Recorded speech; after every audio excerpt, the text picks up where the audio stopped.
I used to know somebody who used to be in the Swedish Navy, and he would always tell me stories about things that he and his Navy buddies would do. And one thing that they would always do with each other is like play pranks. It was specifically... Ooh, got an enhancement kit. I'm bringing that too.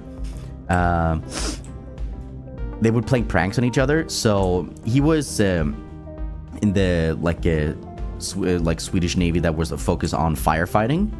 So they had various exercises where they would have to like fill certain boats with smoke and then go smoke diving, as it's called, with like oxygen tubes and everything. And then they'll have people who have to play victims with like ketchup all over them and pretend to be like hurt and like, oh no, help me. And they have to keep themselves from laughing. But obviously the smoke is still real.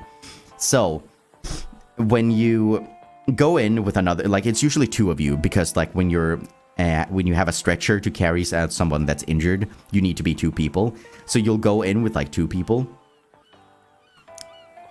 And you also have a oxygen tube that's for the injured persons. They also can breathe.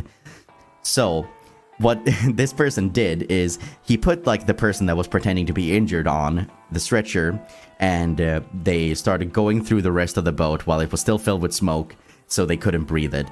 And the oxygen for the person that was supposed to be hurt ran out.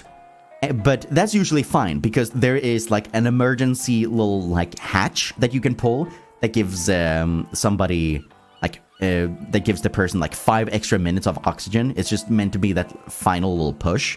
So what this guy did was when the oxygen ran out, he waited a little bit. he waited a little bit. So the guy on the stretcher was like, like tapping him, and he just kind of like smiled at him before he yanked the thing to give him the extra oxygen. And when he finally yanked it, the dude was just like breathed like a crazy person. And then when they were finally done, when they carried him out and like unstrapped him from the stretcher, and he pointed at him like, "You son of a," and he started chasing him around the boat. And he just ran away from him and locked himself in the bathroom, because otherwise he probably would have thrown him overboard into the water. They did a bunch of stuff like that. That's so mean, I know, but it's the kind. It's sort of like an army thing. Like that's kind of the pranks that you play on each other. Another thing he did was take one of the fire trucks, and you know when with cars, to clean the windshield, you obviously have the wipers, but then you also have like the cleaning fluid that just sort of like sprays like onto the windshield. He turned those like the other way around, 180 degrees, and then he just casually drove by like groups that were marching and like sort of like sprinkled them with like things like that, and they were like spitting and cursing at him, and he just rolled up the window, laughed, and listened to the radio in the fire truck in the meantime. He was an absolute menace. Even their sergeant, or like a person that was in charge, was pretty chill, because they got in trouble once. And disclaimer, this is very much like a dude bro story kind of thing, and it happened a long time ago. I'm not condoning this, I'm just telling the story. But what happened is that obviously they had like the male platoon and the female platoon. I believe they're like separate. And there was one point where they took like a fire hose and like sort of jokingly sprayed some of the girls, and it was all in good fun. They laughed. Everybody was chill. Everybody was in on the joke. But the sergeant wasn't a very big fan of it. So I think they had the sergeant and the lieutenant. So like when they did that, like the sergeant like sort of yelled at all the guys like, "You can't do that! Like doesn't matter if they're in on the joke. Like this is like a military setting. Like you can't do this. You can't do this." Like good on him. Everybody was in on the joke. Everybody, like, it was all in good fun. It was all in good fun. This disclaimer, like this was not anything like not in like any sort of like harassment or anything. This was just good fun. Think of it as like a water gun war. So he was like yelling at everybody, and the lieutenant was like nodding and like, yes, absolutely, you can't do this.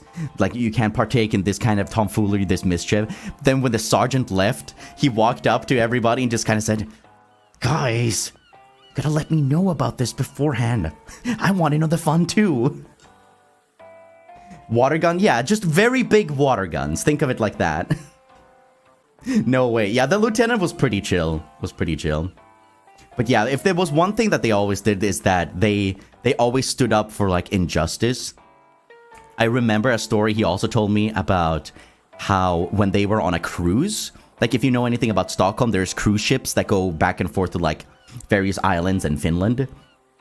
And there was like some sort of occasion where all of them were gathered, like the second platoon, the second and third platoon or something like that, and they were all on this cruise ship and sitting like in a big open space, some sort of restaurant that had a bar and everything. And there was this group of like rowdy dudes that were just like making a scene, shouting, annoying people, like annoying the bartender, annoying the people that was sitting around. And eventually when they started like trying to like bother some ladies that were there and like annoying them, like hitting on them, like there was this one dude in the platoon that like noticed it and they got fed up. You know, the bystander effect when nobody really does anything. But then there was one person like that got really fed up and just looked at them, and he just said like in a very like sergeant-like voice, even though that was not his position, he just said, "Second platoon, stand up!"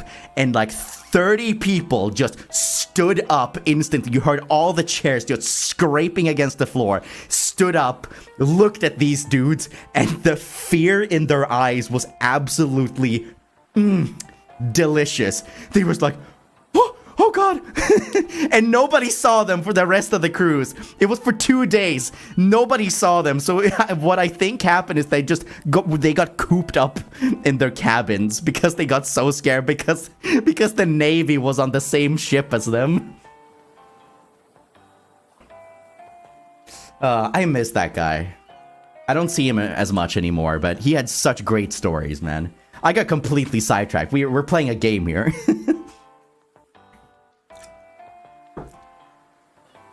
I love when things like that happen, when just like a bunch of jerks get put in their place. Children!